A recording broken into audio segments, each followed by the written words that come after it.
Good morning all. Previous class में आपने पढ़ा था स्पेशल थ्योरी ऑफ रिलेटिविटी के बारे में, उसकी हिस्ट्री, कैसे आइंस्टीन ने 1905 में स्पेशल थ्योरी ऑफ रिलेटिविटी की थ्योरी दी थी।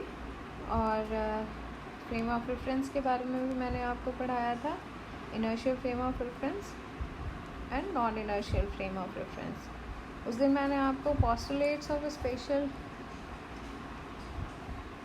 रिलेटिविटी नहीं बताया था, postulates of special theory of relativity नहीं बताया था, क्योंकि वहाँ पे उससे पहले आपको इनर्शियल फ्रेम और नॉन इनर्शियल फ्रेम के बारे में जानना था। तो आज हम शुरुआत करेंगे postulates of special theory of relativity से।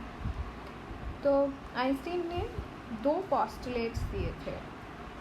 पोस्टुलेट्स मतलब तत्व। तो दो पोस्टुलेट्स स्पेशल थ्योरी पढ़ने के लिए उन्होंने दो फैक्ट्स रखे थे, दो तत्व रखे थे। उसमें से पहला था कि जितने भी फिज़िक्स के लॉ हैं, फिर वो न्यूटन्स लॉ हो, ग्रेविटेशन लॉ हो, जो भी फिज़िक्स के लॉ हैं, वो इनर्शियल फ्रेम ऑफ रेफरेंस में सेम रहेंगे। मीन्स अगर मेरे फ्रेम ऑफ रेफरेंस से न्यूटन्स लॉ वैलिड हो रहा है, तो किसी दूसरे इंसान के भी फ्रेम ऑफ रेफरेंस से वो चीज़ वैलिड होगा। इसको प्रिंसिपल ऑफ रिलेटिविटी भी कहा जाता है। इसको प्रिंसिपल ऑफ रिलेटिविटी भी कहा जाता है। नेक्स्ट है हमारा सेकेंड है, जो कि बहुत सारे एक्सपेरिमेंटल रिजल्ट्स पे बेस्ड है, कि जो हमारा स्पीड ऑफ लाइट है, जिसकी वैल्यू हमारा 3 × 10⁸ मीटर पर सेकेंड है, वो फ्री स्पेस में हर इनर्शियल फ्रेम में सेम रहेगा। उसके हर इनर्शियल फ्रेम में उसकी जो वेलोसिटी की जो वैल्यू है, जो स्पीड ऑफ लाइट की वैल्यू है 3 × 10⁸, वो सेम रहेगा। तो ये बेसिक पोस्टुलेट्स हैं, जिसको हम पहले वाले पोस्टुलेट्स को हम प्रिंसिपल ऑफ रिलेटिविटी भी कहते हैं, और सेकेंड जो है वो एक्सपेरिमेंट बेस्ड रिजल्ट है, एक्सपेरिमेंट बेस्ड पोस्टुलेट्स है। इसमें कहा गया speed of light is constant for all inertial frame of reference in free space और इन वैक्यूम। नेक्स्ट हमारा टॉपिक है गैलीलियन ट्रांसफॉर्मेशन। गैलीलियन ट्रांसफॉर्मेशन को न्यूटोनियन ट्रांसफॉर्मेशन भी कहते हैं। अब व्हाट इज ट्रांसफॉर्मेशन? तो पहले हमें ये पता होना चाहिए कि ट्रांसफॉर्मेशन क्या कहते हैं। आपको पता है ट्रांसफ़र, स्थानांतरित।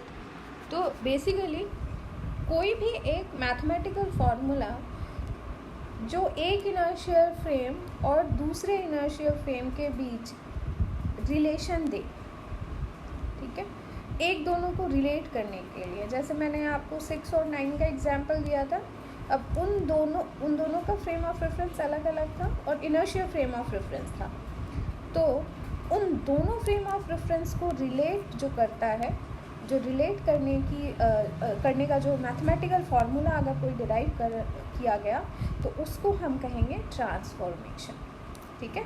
Mathematical formula for which systematically relates measurements made in one frame to those in another frame is known as transformation.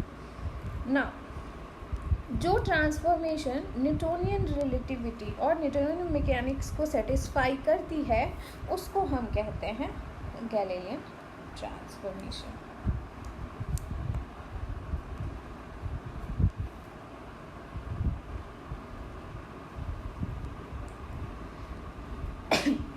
अब मैं आपको एक्सप्लेन करती हूँ कि गैलीलियन साइंटिस्ट थे। गैलीलियन ने ही ये ट्रांसफॉर्मेशन दिया था, पहला ट्रांसफॉर्मेशन। इसीलिए इसको गैलीलियन ट्रांसफॉर्मेशन कहते हैं। अब गैलीलियन ने कैसे ट्रांसफॉर्मेशन दिया था, मैं आपको समझाती हूँ। हमारे पास कोऑर्डिनेट सिस्टम है XYZ। तो गैलीलियन ने दो inertial frame of reference consider किया। उन्होंने कंसीडर किया, मैं आपको एक रेड से बताती हूँ, S फ्रेम। उन्होंने S फ्रेम कंसीडर किया, जो कि ये है, this is Y, this is X and this is Z। एक फ्रेम ऑफ रेफरेंस, एक इनर्शियल फ्रेम ऑफ रेफरेंस उसने ये कंसीडर किया। और दूसरा इनर्शियल फ्रेम ऑफ रेफरेंस उन्होंने एस डैश कंसीडर किया. This is why dash, this is x dash and this is Z dash. और ओरिजिन जो है वो कॉमन है हमारा. यहाँ पे हमारा ओरिजिन जो है वो कॉमन है, ओ एंड ओ डैश. अब मैं आपको दिखाती हूँ O dash, O and O dash. ठीक है.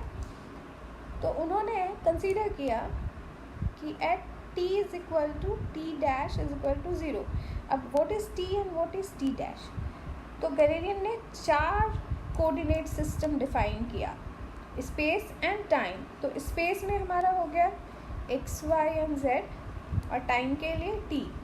वैसे ही s फ्रेम में x, y, z and t और s डैश फ्रेम में x dash, y dash, z dash and t dash. इसके अकॉर्डिंग इसमें s डैश फ्रेम का कोऑर्डिनेट सिस्टम हमारा क्या था, x dash, y dash and z dash. तो उसी तरीके से s डैश फ्रेम का टाइम का हो गया t डैश.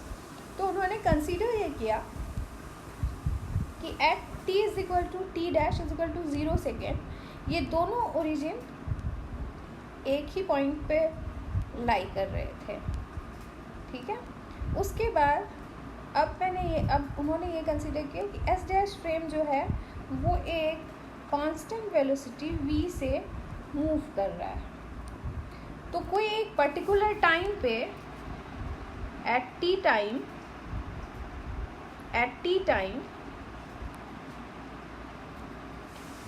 क्या हो जाएगा, एक पर्टिकुलर टाइम पे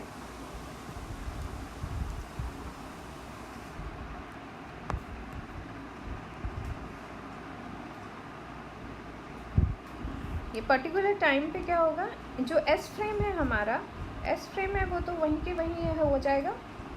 बट जो हमारा एस डैश फ्रेम है वो मूव करने लग जाएगा v वेलोसिटी से. वो एक किसी पर्टिकुलर टाइम पे इस पोजीशन पे जैसे आया, मैंने एक फ़ोटो खींच लिया ना.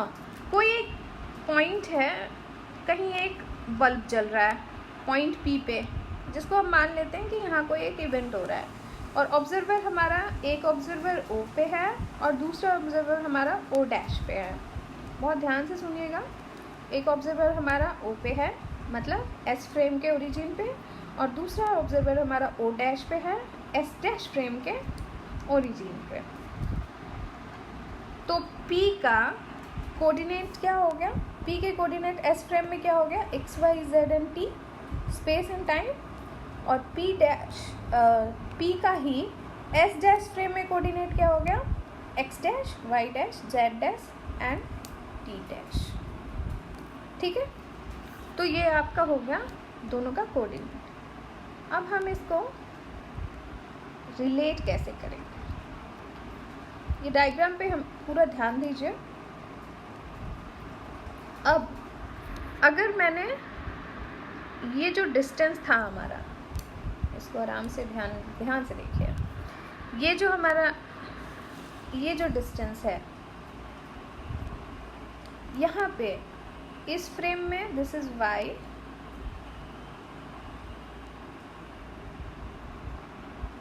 इस फ्रेम में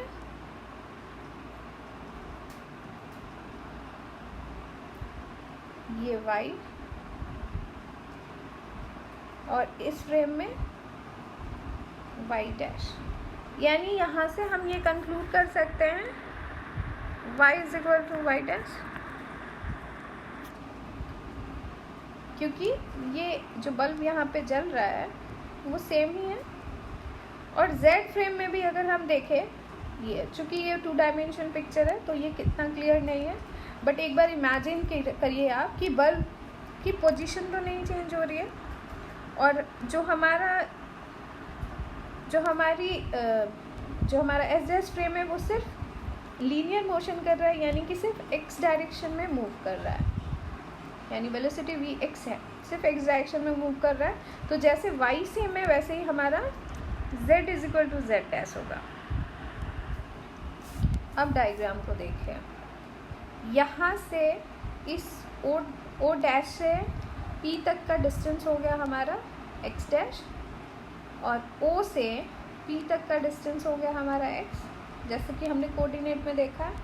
तो ये जो डिस्टेंस है ये VT लिखा हुआ है मैंने। ये कैसे लिखा हुआ है मैंने, आपको फॉर्मूला पता है, speed is equal to distance by time. Speed is equal to distance by time, और स्पीड क्या है इसकी, v है। तो डिस्टेंस अगर हमें निकालना है, अगर हम डिस्टेंस निकालें तो यहाँ पे हो जाएगा d is equal to speed into time. तो टाइम कितना लगा O से O डैश में जाने में, ऑब्वियसली t ही था, और स्पीड हमारा क्या है v, यानी कि d is equal to vt। तो अब समझ में आया आपको कि ये मैंने vt क्यों लिखा है।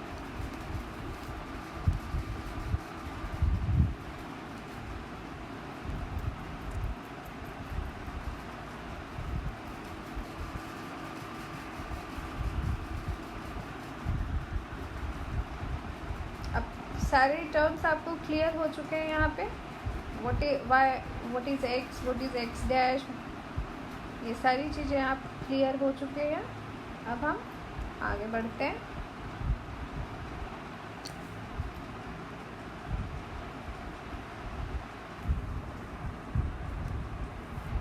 From figure 2 we relate this coordinate by the equation. मैंने पहले ही आपको एक्सप्लेन कर दिया है कि z dash is equal to z होगा,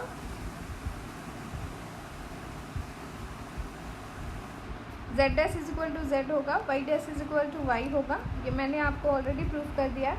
अब यहाँ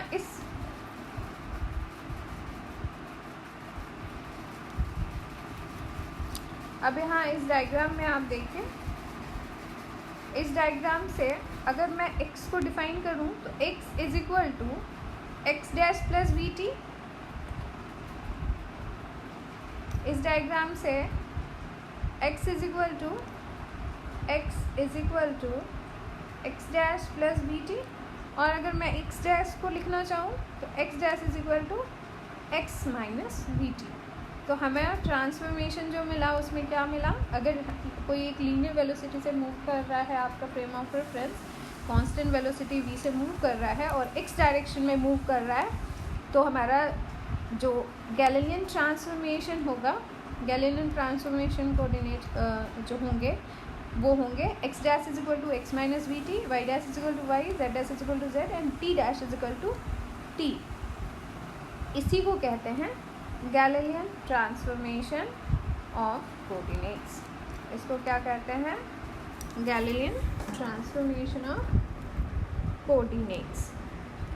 इसमें आपको अच्छे से रिलेशन दिख रहा है, आप इसमें से अच्छे से रिलेशन देख सकते हैं, x डैश x के बीच, y डैश y के बीच और z डैश z के बीच। यानी कि ऑब्जर्वर कहीं भी हो उसको पता चल जाएगा कि दूसरे इनर्शियल फ्रेम में जो ऑब्जर्वर है उसके अकॉर्डिंग किसी भी चीज़ का वैल्यू क्या होगा या कोई भी इवेंट उसको किस तरीके से दिखेगा। गॉट इट ना। अब हम आगे बढ़ेंगे।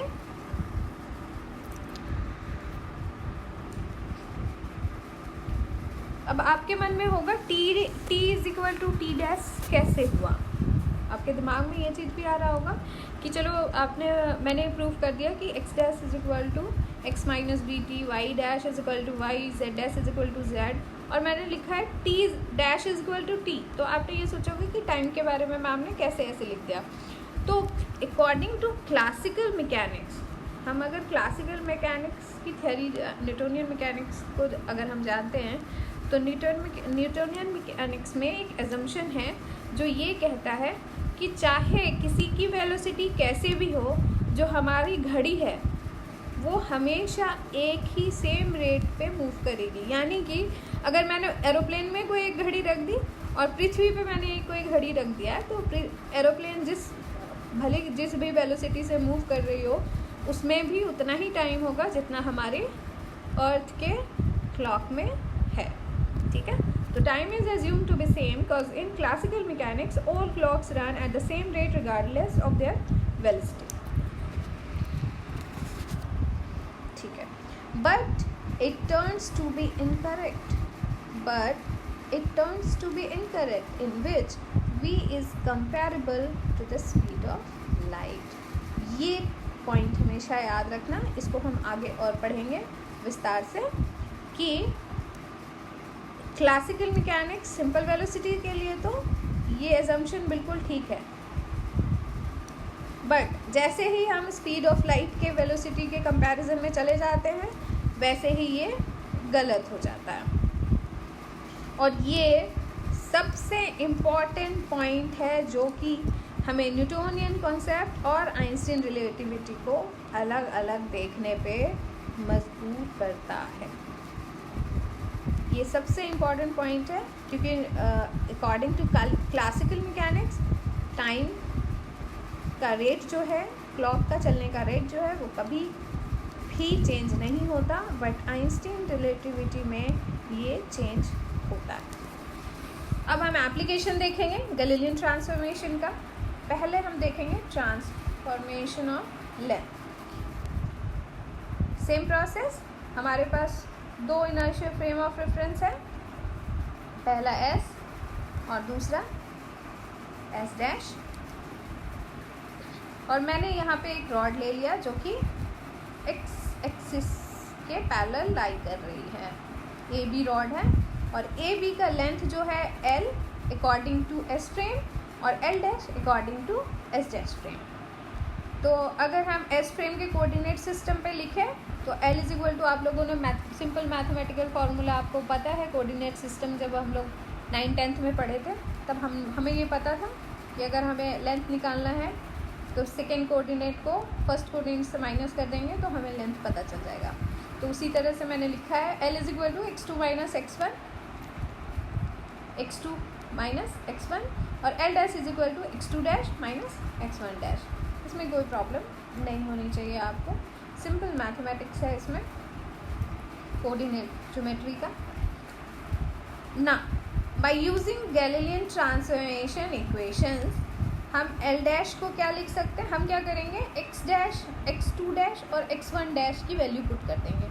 तो एल डैश में according to Galilean transformation x2 dash क्या होगा, x2 minus V T, because आपको पता है t dash is equal to T और वेलोसिटी तो हमेशा कांस्टेंट है, तो x2 माइनस वी टी, और चूँकि ये माइनस में है तो minus x1 minus minus plus V T cancel हो गया और हमारे पास क्या बचा, x2 minus x1 which is l। तो अगर गैलीलियन ट्रांसफॉर्मेशन यूज़ करके हमारा l dash is equal to l आ रहा है तो हम उसको टर्म्स में कैसे कहेंगे, length is invariant under Galilean transformation. यानी कि कोई भी एक लेंथ हो और अगर हम दो अलग अलग फ्रेम से उसको देख रहे हैं, दो अलग अलग इनर्शियल फ्रेम से अगर हम उसको देख रहे हैं, तो भी जो ऑब्जर्वर एस फ्रेम में और जो ऑब्जर्वर एस डैश फ्रेम में है उनके लिए लेंथ सेम होगा ना। सेकेंड एप्लीकेशन देखेंगे transformation of velocity. Transformation of velocity, आपको वेलोसिटी का डेफिनेशन पता है, rate of change of displacement ना। कोई एक पी कार है जो मूव कर रहा है वेलोसिटी u से, ठीक है, x डायरेक्शन में, इसलिए मैंने इसको ux दिया है, लीनियर मोशन है, u से कर रहा है और इसको मैंने ux दिया है। और अगर s डैश फ्रेम में करते हैं तो इसको हम ux डैश बोल सकते हैं, ठीक है। तो rate of change of displacement it means s frame के लिए, ये s फ्रेम है, ये s डैश फ्रेम है, s फ्रेम के लिए आपकी वेलोसिटी क्या हो जाएगी उसकी dx बाई dt, और एस डैश फ्रेम में हो जाएगी dx dash by dt dash, और t dash is equal to t that's why मैंने यहाँ डायरेक्ट लिख दिया dx dash by dt dash. और हमें पता है, हमेशा याद रखिएगा कि s डैश फ्रेम जो है वो v वेलोसिटी से मूव कर रहा है ना। फिर से हमने क्या किया, गैलीलियन ट्रांसफॉर्मेशन यूज़ किया। फिर से हमने गैलीलियन ट्रांसफॉर्मेशन यूज़ किया यहाँ पे, और मैंने क्या किया, यू एक्स डैश में x डैश की वैल्यू पुट कर दी। तो जब मैंने U X dash is equal to D into D by D T into X minus V T which is the value of x dash, तो हम यहाँ पे जब डिफ्रेंशिएशन करेंगे तो ये हो जाएगा D x by D T, where v is a constant, that's why v को तो हम इधर ले लेंगे according to differential formula. Constant क्या होता है, अगर किसी कांस्टेंट ए एक्स का डिफरेंशिएशन करना हो तो ये क्या हो जाता है फार्मूला आपका, इसका फार्मूला होता है, यहाँ मैं बताती हूँ आपको,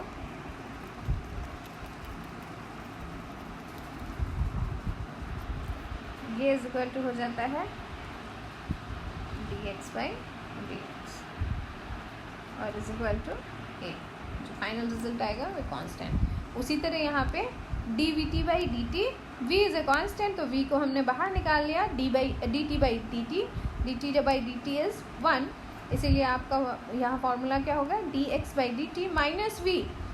पर d x by D t क्या है हमारा, d x by D t है हमारा यू एक्स, तो यहाँ पे हमने पुट कर दिया is equal to U X minus we.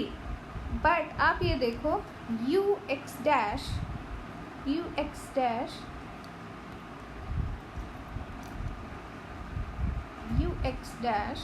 Is not equal to U X, क्योंकि हमारे पास एक एक्स्ट्रा टर्म आ रहा है माइनस वी।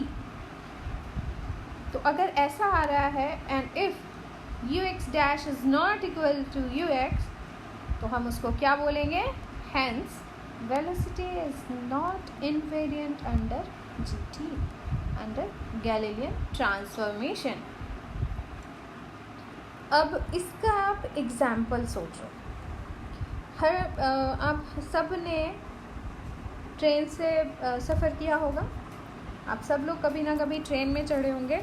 अब आराम से अपने एक्सपीरियंस को एक बार इमेजिन करो, एक बार सोचो आप कि जब आप ट्रेन में जा रहे होते हो और जिस डायरेक्शन में आपकी ट्रेन जा रही है, अगर उसके ऑपोजिट डायरेक्शन से कोई ट्रेन चली आ रही है, अगर कोई ऑपोजिट डायरेक्शन से कोई ट्रेन चली आ रही है तो क्या होता है, आपको हमेशा ये लगता है कि जो पीछे वाली जो ट्रेन आपके बगल से गुजरी है उसकी स्पीड ज़्यादा है आपकी ट्रेन से।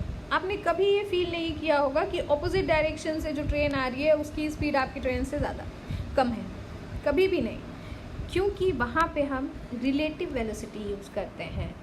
तो वहाँ पे क्या हो जाता है, आप लोगों ने ये 11th में पढ़ा है, ये आप वहाँ पे क्या हो जाएगा, वहाँ पे वेलोसिटी एडिशन का फॉर्मूला हो जाता है, वहाँ रिलेटिव वेलोसिटी आ जाता है। यानी कि अगर आप जिस डायरेक्शन में जा रहे हैं उसके जस्ट ऑपोजिट डायरेक्शन में कोई ट्रेन जा रहा है, तो दूसरे वाले ट्रेन की जो स्पीड होगी वो उस ट्रेन की स्पीड प्लस आपके ट्रेन की स्पीड दोनों के बराबर दिखेगी। वो दोनों का जो एडिशन होगा वेलोसिटी का, वो वेलोसिटी से ट्रेन आपको मूव करते हुए दिखेगी। इसीलिए आप चाहे कितने भी सुपरफास्ट ट्रेन में क्यों ना बैठे हो, एक्सप्रेस में क्यों ना बैठे हो, अगर बगल से कोई ट्रेन ऑपोजिट डायरेक्शन में चलती है तो आपको हमेशा ये फील होता है कि सामने वाला जो ट्रेन गया वो हमारी ट्रेन से स्पीड में था, क्योंकि उसके स्पीड में आपकी भी स्पीड ऐड हो जाती है। और सेकेंड एग्जांपल ये है कि जब जिस डायरेक्शन में आपकी ट्रेन चल रही है, अगर उसी डायरेक्शन में बगल की पटरी पे कोई दूसरी ट्रेन चल रही है, तो जो आप दूसरी ट्रेन की स्पीड जो मेज़र करोगे वो बेसिकली आपकी ट्रेन की स्पीड माइनस दूसरे ट्रेन की स्पीड से पता चलेगा। मीन्स अगर आपकी ट्रेन की स्पीड दूसरे वाले ट्रेन की स्पीड से ज़्यादा हो तो आपको ये लगेगा कि आपकी ट्रेन बहुत ही धीरे धीरे बगल वाली ट्रेन को पास कर रही है, बट वो जो बगल वाला ट्रेन है वो रुका हुआ है। और अगर आपकी ट्रेन से बगल वाले ट्रेन की स्पीड ज़्यादा हुई तो भी वो माइनस होके आपको दिखेगा कि बगल वाली ट्रेन हमारी ट्रेन को क्रॉस तो कर रही है पर बहुत ही धीरे, जबकि ऐसा होता नहीं है। आपकी ट्रेन की स्पीड माइनस उसके ट्रेन की स्पीड ही आपको वहाँ पे दिखती है। तो ये होता है इल्यूज़न, ये होता है वेलोसिटी जो रिलेटिवली कलेक्टिवली आपको दिखता है वहाँ पे। This is the beauty of relative velocity. ठीक है, तो आराम से घर में बैठिए 5-10 मिनट, आराम से इस चीज़ को जो आपने फील किया, जिस पे आपने कभी ज़्यादा ध्यान नहीं दिया या नहीं सोचा। कुछ बच्चे होते हैं जो बहुत सोचते हैं, सवाल भी पूछते हैं, कुछ होते हैं कि ठीक है जो हो रहा है। तो जो भी है, एक बार आप उस एक्सपीरियंस को याद कीजिए और उसको रिलेट करने की कोशिश कीजिए। ठीक है, अगर यहाँ पे अगर आप एक और क्वेश्चन आपके लिए है।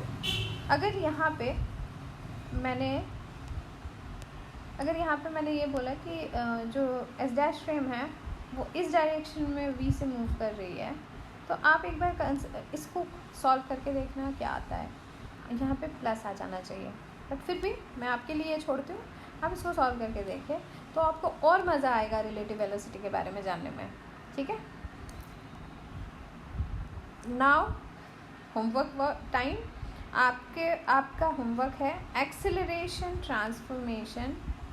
घर पे बैठ के गैलीलियन ट्रांसफॉर्मेशन यूज़ करके एक्सेलरेशन ट्रांसफॉर्मेशन को प्रूव करना कि is acceleration transformation is non invariant under Galilean transformation और acceleration transformation is invariant under Galilean transformation.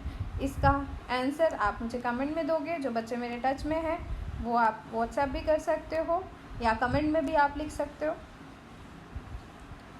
तो ये होमवर्क ज़रूर करिए और इसके बारे में ज़रूर सोचिए कि अगर मैंने x डायरेक्शन में लिया था, अगर -x डायरेक्शन में मैं लेती हूँ, -x डायरेक्शन में वेलोसिटी लेती हूँ तो क्या होगा। हमेशा याद रखना, फिज़िक्स इमेजिनेशन और डिफरेंट प्रॉब्लम को डिफरेंट तरीके से सोचने का नाम है। आप जितना ज़्यादा इमेजिन करोगे, जितना ज़्यादा चीज़ों को सोचोगे, क्या, क्यों, कैसे, जितना ज़्यादा आप इन चीज़ों को सोचोगे उतनी ही ज़्यादा आप फिज़िक्स सीख पाओगे। ठीक है, तो आज के लिए इतना ही। नेक्स्ट लेक्चर में हम माइकलसन मॉर्ले एक्सपेरिमेंट के बारे में पढ़ेंगे। Okay then, thank you and all the best.